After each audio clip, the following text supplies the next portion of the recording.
Hi everyone, I'm here with Malvina and we've just recently returned from Avalon, from Glastonbury on our sacred pilgrimage, and I would love to explore her journey in Avalon. What was the theme for you, or what were some emerging themes for you during your time in Avalon?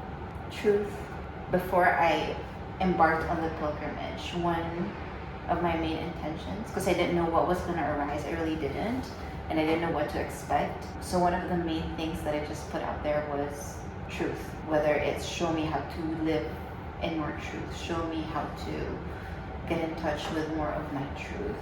And I just put it out there without really knowing how it might unfold, whether it was going to be uncomfortable. Yeah. Because this is what I want, but maybe I'll be offered it in a way that not in the path that I want, but what I need. What were different ways that truth showed herself to you?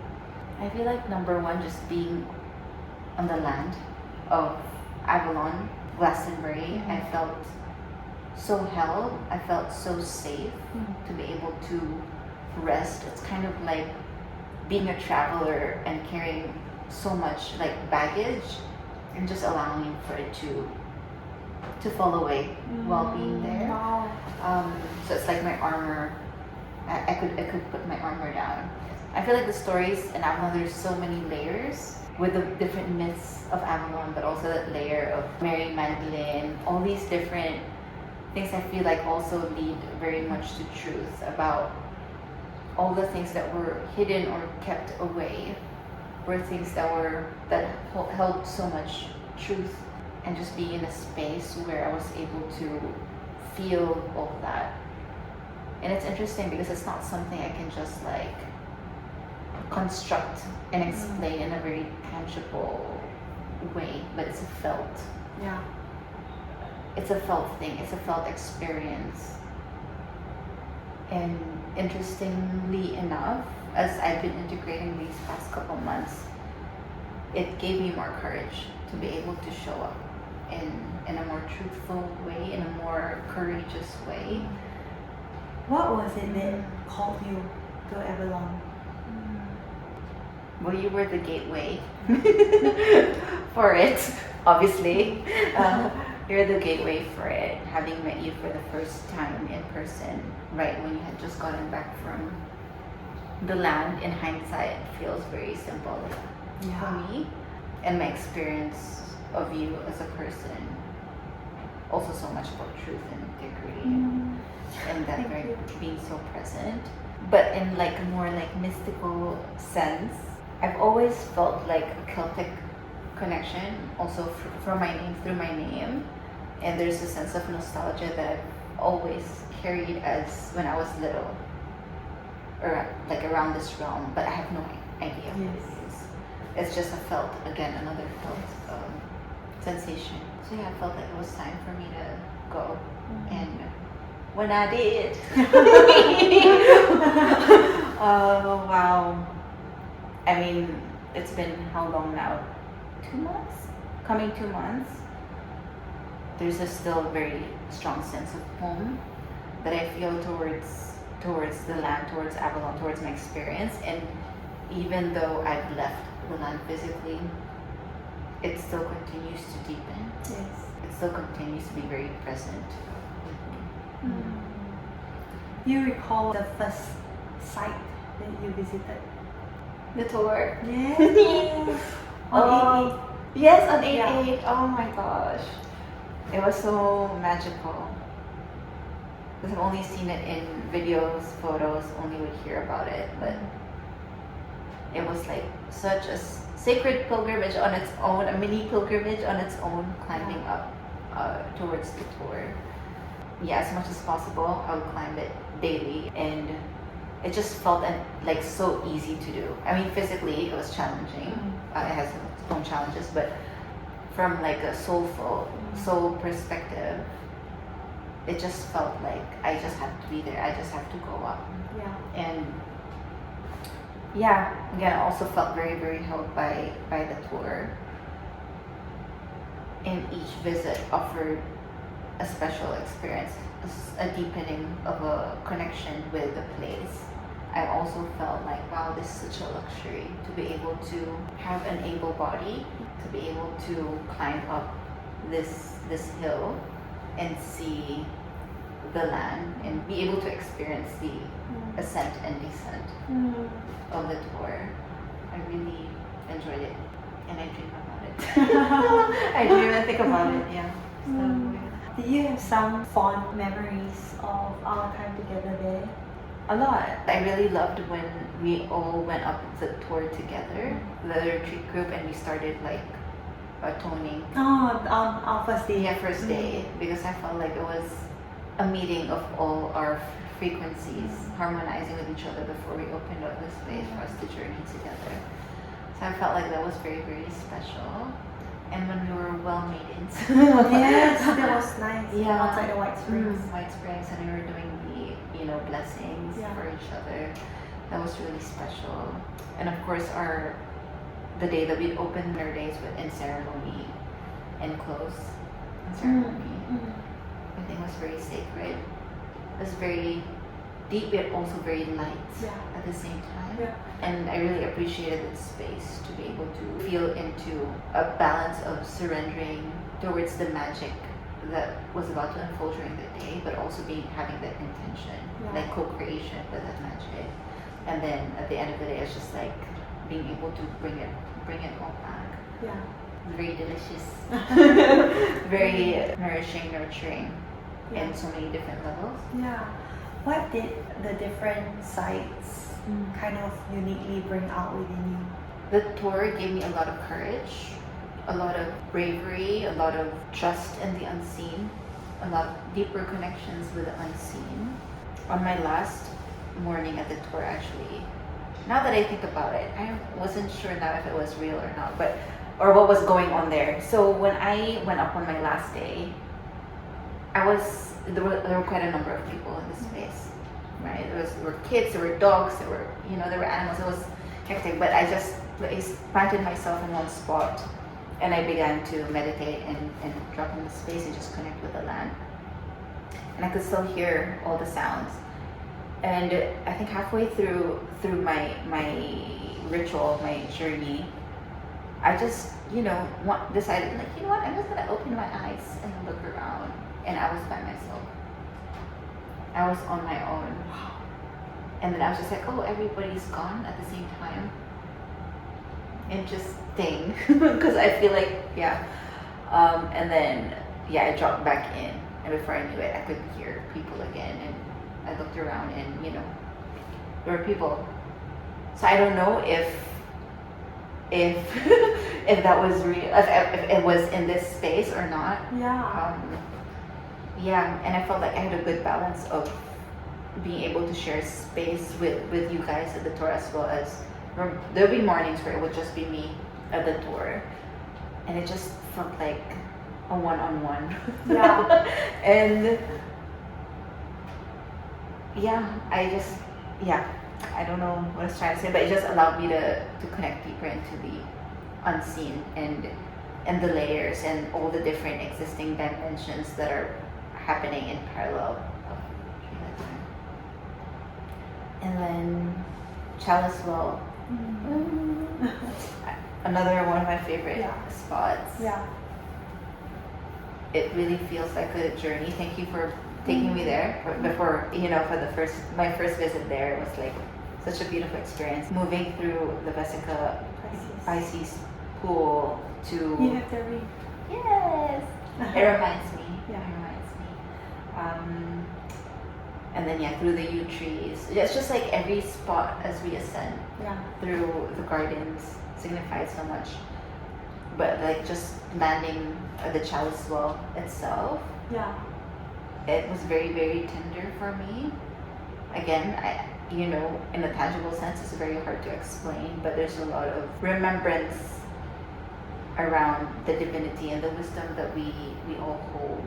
And it felt very feminine, and it's an aspect of myself that I've been just very disconnected with for the longest time, and being able to come home to that. I feel like there's a lot of energies there that have been, protected, and because they're so sacred, which also feels is a mirror towards what we carry, what I felt like I also carried but didn't really recognize. Yeah, and I just felt a lot of support, like from spirit within that space, feminine spirit. Yeah, even Mary Magdalene felt very present there, just like a sister, very, supportive sister who has so much love and compassion and a lot of wisdom around truth. And then Mary Magdalene Chapel, that space just allowed me to have that deeper connection with her, because I grew up in a Catholic environment, so I know of her, I know how she has been portrayed, and just being in that space allowed me to feel into all the different things that she's been through and everything that she sacrificed for the sake of truth. So the theme of truth was very much, it was very consistent for me. And then when we were able to visit the White Springs, so I went back again on my own, and I just sat in that space of darkness, feeling that comfortable, damp feeling, and just with water running in the background. I think I was sitting by the Black Madonna. I felt like it was safe from my shadows and my darkness felt so at home in the best way possible. Like they felt like they were equals to my light, So I really enjoyed feeling that. There was that oneness, as they were both. It was equally held as everything that's like shiny. And of course, the stone circles. Yes, Stonehenge was special, and it's just a lot of information that came through around the rituals and the ceremonies that existed then. And of course, it was amazing that people still continue to do them today. But what it revealed to me was how in tune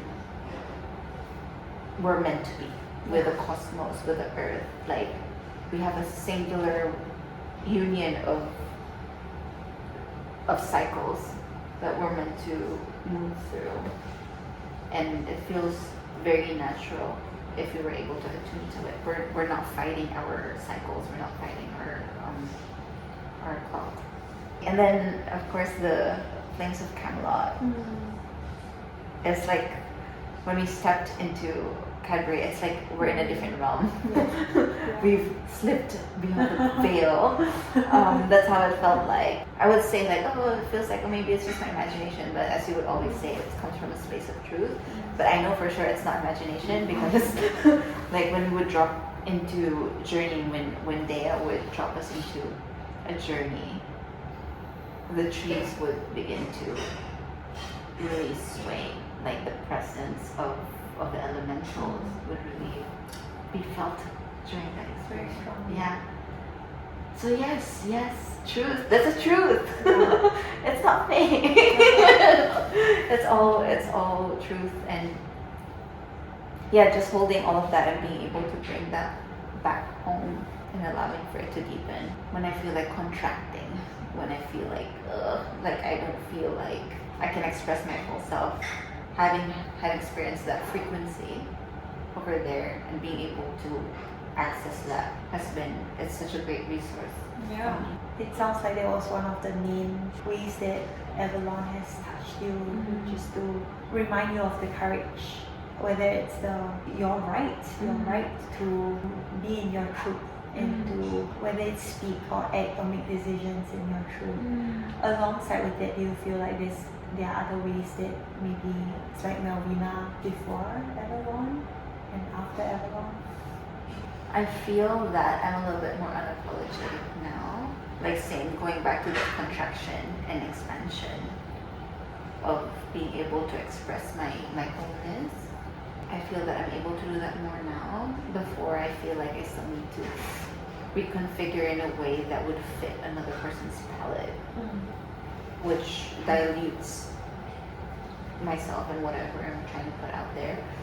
So now I have more trust in my truth, which also feel like is very guided by spirit.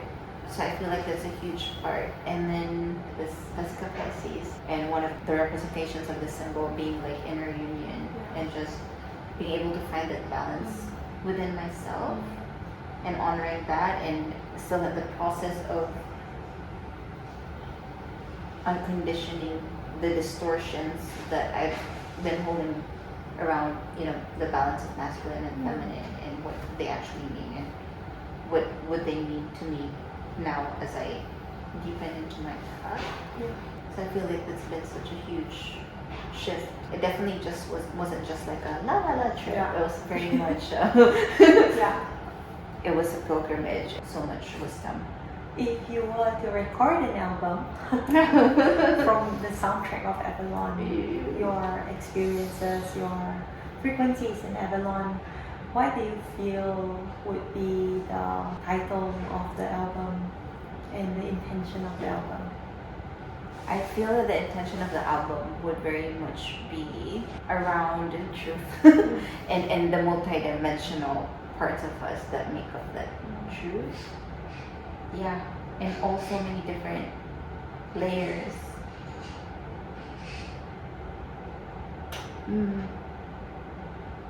Yeah, because I feel like my experience in Avalon is very multi-layered, from the myths, from the Gnosticism of religion and of Yeshua and Mary Magdalene. All that came up for me, and then as well as connecting also with the Archangel Michael. He was very much present. Also, he's the Archangel who holds that sword that represents the truth. So I felt like that was very much present. You think he was holding Excalibur? Maybe there's that connection there. Maybe. Because Excalibur is also the sword. Yeah. And so is Archangel Michael. Yeah, I feel like there's a crossover there. And the Thor is called Saint Michael. Correct. Yeah.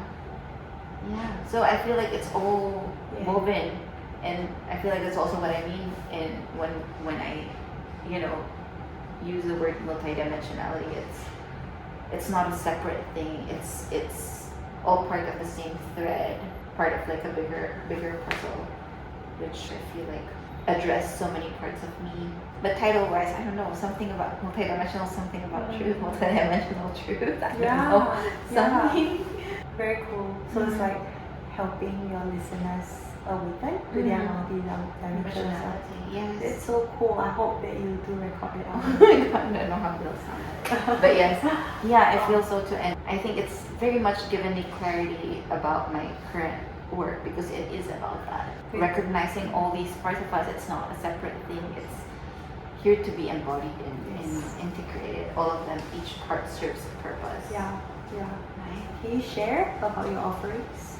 My one-on-one work right now, I'm starting to offer like esoteric hypnosis, and it's like when I first started exploring it, I'm just like, okay, I feel like this modality calls to me. I wasn't quite sure yet how it was gonna form, how I was gonna be able to use it as part of my service, like how will it show up. But after Glastonbury, it's become more clear.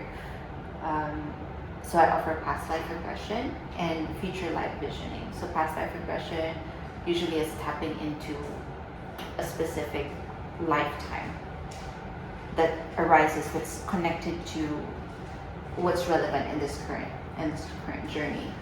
And often either there are gifts to be reclaimed, or there are like things that need to be acknowledged and cleared. And future life visioning then is being able to integrate that within this current lifetime, where we tap into a version of self, future version of self, where this version is already fully embodied and fully expanded and aligned. So being able to meet that version and being able to experience certain scenarios within this current lifetime as that version, how does that feel?